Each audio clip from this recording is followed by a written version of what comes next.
noches, bienvenido al podcast Sin Libertad la Vida Nada Vale. Yo soy Diego Trinidad y esta noche vamos a completar la segunda parte de la Declaración de Independencia, que yo no me quedé satisfecho con la primera presentación y escribí después algo sobre eso en Facebook. Pero esta noche vamos a completarlo y vamos a hablar de la guerra en sí, a ver si podemos llevarla al final. Les recuerdo que el programa se transmite los martes y los jueves a las 8 de la noche en YouTube y Rumble. Si ustedes se suscriben, les van a mandar el programa los martes y los jueves.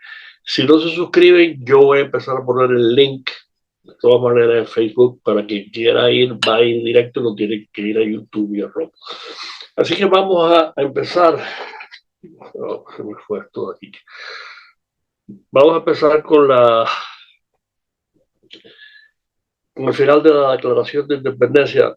Perdóname que esto lo tenía aquí y se me acaba de ir el teléfono, porque yo hice una traducción de lo importante que quería hablar hoy de la declaración, pero eso desafortunadamente se los tengo que leer porque es un poquito largo y quiero que sea exactamente lo que... para que oigan la gran diferencia. En la primera parte de este programa, cuando hablamos de la Declaración de Independencia, yo me concentré mucho más en la tercera frase del preámbulo, la búsqueda de la felicidad, y no llegué a cubrir lo más importante para mí, que era es el tercer párrafo, y ahora ustedes verán por qué. El preámbulo famoso, las primeras palabras, dice que de todos los hombres son creados iguales, etcétera. Pero quiero leerlo exactamente traducido para que se entienda bien por qué esto fue tan importante. El segundo párrafo empieza, son las frases famosas de la Declaración de Independencia. Mantenemos que estas verdades son autoevidentes, que todos los hombres son creados igual, no iguales, igual. Eso es importante. Que ellos están dotados por su creador con ciertos derechos inalienables, que entre estos están la vida, la libertad y la búsqueda de la felicidad. Que para asegurar estos derechos los gobiernos se han instituido entre los hombres, derivando sus justos poderes del consentimiento de los gobernados. Que cuando alguna forma de gobierno se hace destructiva de estos fines, es el derecho del pueblo de alterar o de abolir tales gobiernos y de instituir nuevos gobiernos. Es un poco más largo, pero para los propósitos nuestros, ahí lo podemos dejar. Después sigue lo más importante, en el tercer párrafo. Para mí, esto es la clave de la Declaración de Independencia, aunque esas frases de que todos los hombres fueron creados igual, es la que se conoce, la más famosa. El tercer párrafo empieza: pero cuando un largo tren de abusos y usurpaciones del gobierno, persiguiendo invariablemente el mismo objeto, busca un designio de reducir el pueblo bajo un absoluto despotismo, es el derecho del pueblo, es el deber del pueblo derrocar tal gobierno. Esto es la clave de la declaración para mí. Es lo que explica por qué las colonias británicas en Norteamérica se quieren separar. Los gobiernos, como dice la declaración, se instituyen formados por individuos, que son los que le dan el consentimiento al gobierno de gobernar.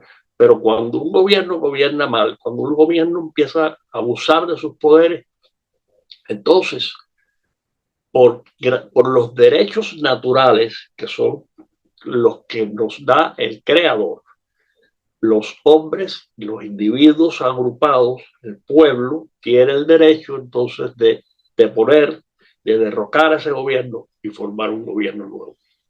Eso fue lo que se me quedó, que en realidad es más importante que la frase, ¿cómo se llama? La búsqueda de la felicidad, porque la búsqueda de la felicidad en sí puede incluir, y de hecho, pues aparentemente así lo veían los fundadores con aquello, el derecho a la propiedad, que es el tercero de los tres derechos, la vida, la libertad y la propiedad.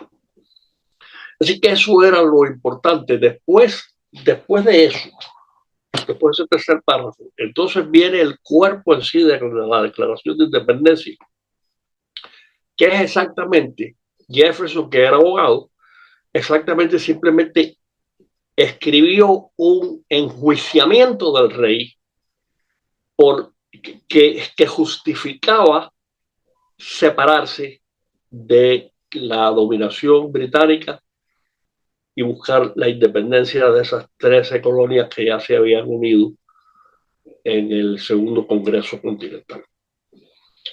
Así que esto es lo que yo quería completar de la Declaración de Independencia,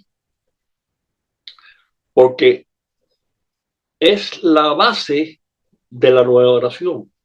Se separan porque consideraron que el gobierno británico, ya fuera del parlamento o del rey o de los dos combinados, como de verdad de hecho era, había abusado de los poderes que el pueblo le había concedido y era, como recuerden que dice en la declaración, el derecho y el deber de esos pueblos oprimidos separarse y crear un nuevo gobierno, que fue exactamente lo que hicieron.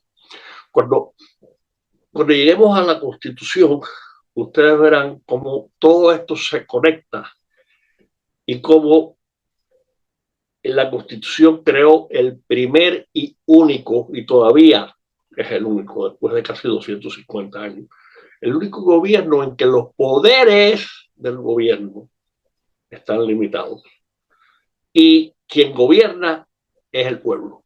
El pueblo es el soberano, no el gobierno. El pueblo le da el consentimiento al nuevo gobierno para que gobierne, pero con unos poderes muy limitados. El único caso en el mundo todavía. Entonces vamos a volver a la guerra y la dejamos. No vamos a poder terminar con la guerra hoy porque una vez más estas cosas es necesario explicarlas bien, si no, y como de todas maneras perdimos un par de minutos porque se me fue lo que les quería leer. Después de la batalla de Bunker Hill en Boston, cuando Boston queda sitiado, cuando trajeron los cañones y lo pusieron en las alturas, Washington decidió aceptar la proposición de dejar ir al general Howe con las tropas británicas porque amenazó con quemar a Boston. De ahí se fueron, los barcos que estaban en el puerto de Boston, se fueron a Halifax, en Nueva Escocia, que era donde Gran Bretaña tenía la base naval principal aquí en este hemisferio. Allí estuvieron unas semanas reorganizándose y siguieron mandando refuerzos de Inglaterra, incluyendo, llegaron a mandar hasta 30.000 alemanes, sobre todo de la provincia alemana de Hesse. Por eso le decían a casi todos, a pesar de que venían de otras tres más, les decían Hessians. Eran mercenarios alemanes que el rey había contratado, había hecho un contrato formal con los gobernantes de esas tres provincias alemanas para que le proporcionaran tropas. Eso se hacía mucho, sobre todo los principados alemanes, cuando que en Alemania todavía no se había unificado. Y pues simplemente parecido a como lleva Cuba tanto tiempo haciendo, mandándole a los médicos a varios lugares del mundo a cambio de cobrar dinero en moneda dura, mientras que a los médicos lo que le pagaban era una basura y vivían casi como esclavos. Algo parecido fue lo que hicieron con los mercenarios alemanes, que por cierto, 3/4 de los que vinieron aquí, los que no murieron, los que sobrevivieron a la guerra, se quedaron aquí en Estados Unidos, se asentaron aquí, formaron familia Y eso fue el... Pero bueno, después que ya se organizan las tropas británicas otra vez, entonces decide ir a New York. New York era con aquello la segunda ciudad más grande. Primero Filadelfia, después New York, después Boston. Pero tenía un puerto muy importante y muy bueno, y con aquello la ciudad de New York era nada más que la punta de abajo de la isla de Manhattan. Cuando Washington se enteró de lo que los británicos pensaban hacer, pues una vez más se fue de Boston y trasladó todas las tropas que tenían, bueno, que eran como 6 o 7 mil hombres, mal armados, mal vestidos, mal entrenados sobre todo, y se fue a Manhattan. Hicieron una serie de fortines en la isla, pero era imposible. Cuando los ingleses desembarcaron, que desembarcaron en 3 puntos, sobre todo al norte, en Long Island, en el centro, lo que hoy en día se conoce como Harlem. Y esa fue la primera prueba de fuego como general para George Washington. Y fue una tremenda decepción. Pelearon, les llaman batallas. En realidad fueron escaramuzas, pero hubo veces que se enfrentaron 3, 4, 5 mil hombres de cada bando. Washington quedó completamente, los generales británicos prácticamente que jugaron con él, lo cercaron, en fin, no vale la pena concentrarse en muchos de los detalles porque todos los encuentros los americanos los perdieron. Estuvieron a punto de tenerse que rendir o de ser capturados o de ser muertos todos. Milagrosamente casi lograron cruzar el río y moverse hacia lo que hoy en día es New Jersey. Bueno, pero que también era la colonia de New Jersey. Y se pudo escapar a Washington con el ejército básicamente intacto. Ahí casi que los agarras ya el verano de 1777, que fue terrible. Lo pasaron en un lugar en Pensilvania, al norte de Filadelfia, que se llama Valley Forge. Ahí murieron de enfermedades, de frío y de hambre. El Congreso, el segundo Congreso, no les mandaba ayuda, no les mandaba dinero, nadie les mandaba dinero. La gente que vivía alrededor, algunos les vendían comida, pero el dinero del Congreso Continental no valía nada. Lo que hacían era que al revés, le vendían dinero, le vendían víveres y alimentos a las tropas británicas, porque ahí sí les pagaban con oro o con libras esterlinas.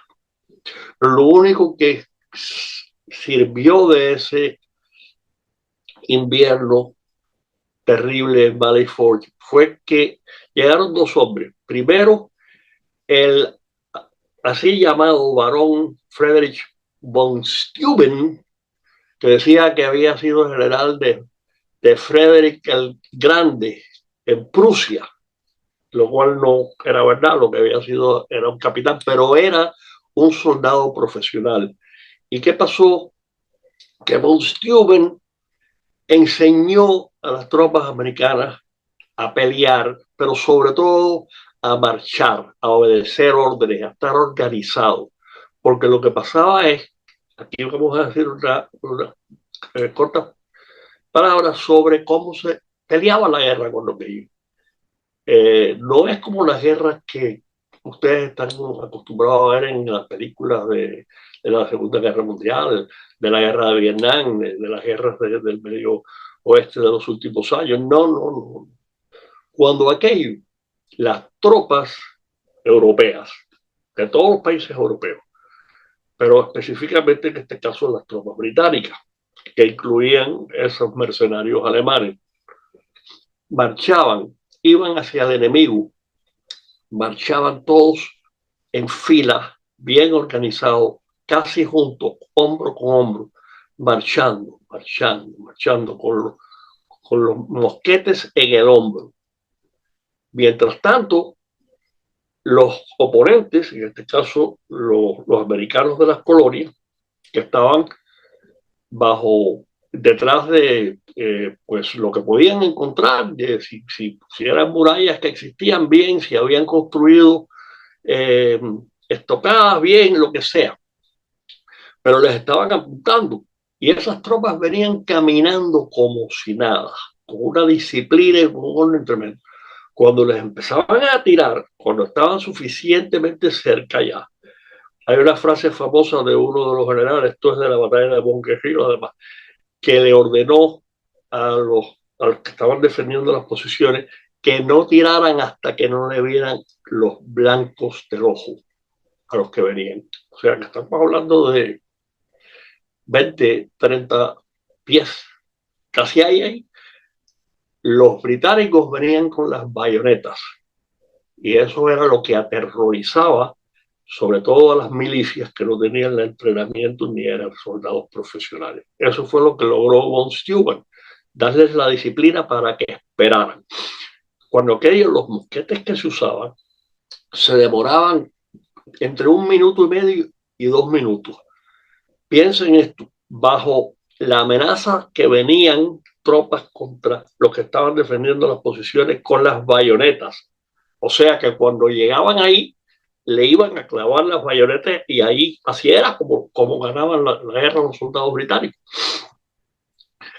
Así que eso fue lo que logró von Steuben, darle esa disciplina para que pudieran esperar y aguantar. Y lo que hacían entonces era que se formaban también los que estaban defendiendo las posiciones, se formaban igual, en filas largas. Y cuando tiraban, como se demoraba, como les digo, 1 minuto y medio o 2 en recargar los mosquetes, venía otra fila y se ponía adelante, mientras que lo que habían acabado de tirar pasaba de atrás para cargar. Y así se peleaban con aquello. Pero todos los encuentros en Manhattan se perdieron y después vino la primera de las únicas 3 grandes victorias de los americanos en la guerra entera, que duró 8 años. Fue en Saratoga, al oeste de New York. Había un fuerte ahí que había sido abandonado, que fue donde Henry Knox trajo los cañones para sitiar a Boston en Bunker Hill. Se llamaba el fuerte Ticonderoga. Y cerca estaba un pueblo que se llama Saratoga. Uno de los 3 generales que mandaron los británicos para acá y que llegó a Canadá, donde se formaron para invadir a las colonias, se llamaba John Burgoyne. Era era de la nobleza inglesa, era un hombre rico, era un hombre joven relativamente, era un hombre muy popular, sobre todo con sus tropas. Entonces, la idea que tuvieron los estrategas británicos, que era muy buena idea, fue de bajar de Canadá al norte de la colonia de New York, cerca del río Hudson, para separar a las colonias de New England, que eran las que más resistencia estaban poniendo, y dividir las colonias, eliminar a New England de la guerra. Pero Burgoyne vino con la esposa, con la familia, tenían hasta perros, hasta un piano trajo, si ustedes pueden creer esto. En el medio de la maleza, era más que maleza, eran casi selvas lo que había ahí en los bosques del norte de New York. Ahí ellos comían con champán, hacían tremendas comidas, como si nada, como si estuvieran de vacaciones. Las consecuencias fueron que se demoraron mucho en llegar al fuerte Ticonderoga, y eso le dio tiempo a los americanos a organizar una fuerza para oponérsele, que estaba bajo el mando del general Horatio Gates. Tengo que pronunciar bien los nombres porque cuando le ponen los títulos, ustedes no tienen idea de las barbaridades que cometen. Gates, como demostró muy poco después, a pesar de que hubo un grupo en el Congreso Continental que quiso quitar a Washington de general en jefe y poner a Gates en su lugar. Gates tenía cierta preparación militar, pero terminó probando ser un cobarde. Pero en esa batalla, que por fin pelearon, después de varias semanas, el que se distinguió de verdad fue Benedict Arnold, que después pasó a la historia como el gran traidor americano porque se pasó de bando y traicionó al ejército de Washington y a Washington personalmente. Era un muy, muy buen militar y hombre, pues había estado en la primera invasión a Canadá y le hirieron una pierna que después se quedó cojo por el resto de su vida. Pero en la batalla de Saratoga, Arnold fue quien se distinguió de verdad. Y cuando Gates hizo el reporte después que Burgoyne se rindió, un ejército de casi 10.000 hombres, con pertrechos, cañones, las botellas de vino y champán, eso, cuando Gates escribió el reporte al Congreso Continental, ni siquiera mencionó a Benedict Arnold, que fue de verdad el que se distinguió y el que fue al frente de las tropas.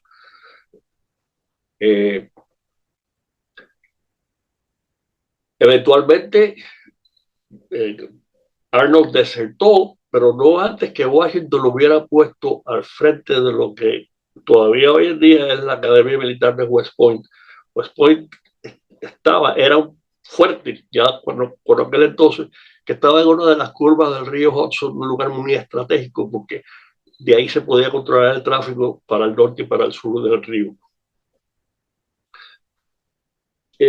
Pero el gran resultado de esa batalla ganada por los americanos fue que eso dio lugar a que Francia por fin entrara en la guerra, se aliara, firmó un tratado de alianza en París con Benjamin Franklin, que había sido enviado por el Congreso como representante de las colonias precisamente para eso, para lograr que Francia entrara en la guerra contra Gran Bretaña, que como quizás ustedes recuerden, en la guerra de los 7 años, la guerra de los franceses y los sitios aquí en las colonias, pues Francia lo perdió todo, pues, sobre todo Canadá. Y Francia pues tenía un gran deseo de vengarse de esa derrota.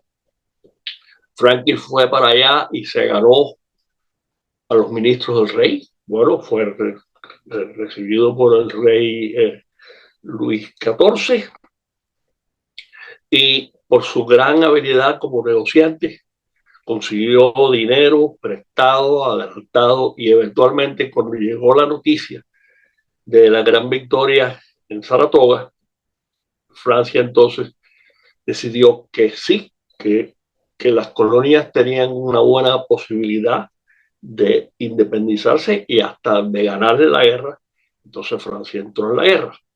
Firmaron el tratado. Cuando eso se descubrió, Gran Bretaña inmediatamente le declaró la guerra a Francia. Y eso en sí entonces se convirtió en otra guerra mundial, porque eventualmente se unieron a Francia y a las colonias norteamericanas, se unieron España y Holanda, los Países Bajos.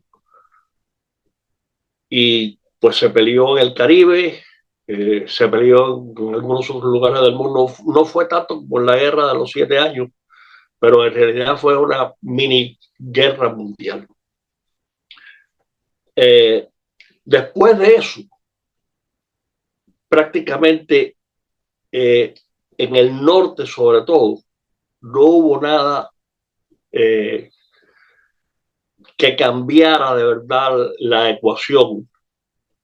Washington ganó dos pequeños combates, vamos a llamarle combates si no es caramuza. Uno, el último día de diciembre del 77 en Trenton, que hoy en día es la capital del estado de New Jersey, porque aquello no era, pero era un pueblo grande. Eso fue esa noche de Año Nuevo. Fueron nada más que habían allí como 200 tropas alemanas, de mercenarios alemanes. Pero estaban dormidos. De todas maneras, fue una heroicidad, ha pasado la historia. Hay una pintura muy famosa de Washington cruzando el río de la Delaware con los témpanos de hielo porque había un frío tremendo bajo una tormenta. Fue una buena operación organizada y diseñada por Washington, pero tuvieron todo tipo de contratiempos. Iban a llegar ahí por la madrugada antes de que amaneciera y en realidad empezó el combate como a las 7 de la mañana, ya había amanecido. Lo que pasa es que los alemanes se habían pasado la noche celebrando y bebiendo y estaban todos dormidos, medio borrachos. Pero esa fue la primera, bueno, después de Saratoga, quiero decir, pero ese fue el primer combate que Washington, como general en jefe, ganó. Y después, unos días después, volvió a ganar otro menos importante en Princeton, que hoy en día es donde está la Universidad de Princeton del Este. Eso fue básicamente lo que pasó en el norte, excepto que las tropas británicas de New York, que ya lo habían ocupado y lo ocuparon hasta el final de la guerra, las tropas coloniales nunca pudieron reconquistar a New York, que era lo que Washington siempre quiso hacer. En todo momento, los británicos quisieron buscar una batalla grande, una batalla final donde se decidiera todo. Y por un tiempo, Washington también quiso hacer eso. Lo que pasa es que nunca estuvo remotamente en condiciones de hacerlo, ni con probabilidades de ganar ese gran combate. Y afortunadamente, para él y para su causa, no llegó a ser, porque lo más probable es que hubieran perdido. Pero entonces, los ingleses, como básicamente había un empate en el norte, decidieron cambiar de estrategia y se movieron al sur. Cuando aquello se pensaba que en las colonias del sur, Virginia, las dos Carolinas y Georgia, había mucho más apoyo a la causa británica y más lealtad al rey que en New England ni las colonias del medio, New York, Pennsylvania y New Jersey. Y de cierta manera fue así, pero de todas maneras la ciudad más importante del sur era Charleston, Carolina del Sur. Y ahí fue donde primero desembarcaron una gran cantidad de tropas, aunque también en Savannah, en Georgia, un poco más al sur, también lo hicieron. En Charleston, el general a cargo de la guarnición, que eran 7,000 hombres, se llamaba Benjamin Lincoln, como el presidente Abraham Lincoln. Y los ingleses, una vez más, sitiaron la ciudad. El general Lincoln se rindió. Fue la peor derrota de las tropas colonistas en la guerra. 7,000 hombres perdieron. Y después, en cerca, un poco más al norte, pelearon otra batalla en la cual Horatio Gates era el general en jefe. Gates no solo perdió la batalla, sino que salió corriendo el solo caballo y no paró por 65 millas hasta que el caballo casi se muere de cansancio. Y le hicieron un consejo de guerra, no lo destituyeron, lo podían haber fusilado, pero fue un acto de cobardía completa. Así que ese era el hombre que querían que sustituyera a Washington. Pero vamos a terminar con la guerra y vamos a empezar con los años que pasaron después hasta la Constitución, la situación que hubo aquí. En el próximo programa, porque ahora pues quiero sencillamente anunciarle que, como recuerden, estos programas los grabamos el día antes, que este programa lo estábamos grabando el lunes, y va a salir el martes. Yo quería haberlo hecho el miércoles, pero por una serie de razones no pudimos hacerlo, porque mañana es el discurso del State of the Union del presidente en la Cámara de Representantes, que es uno de los discursos más importantes del año, y él va a hablar de todo lo que ha hecho y lo que piensa hacer.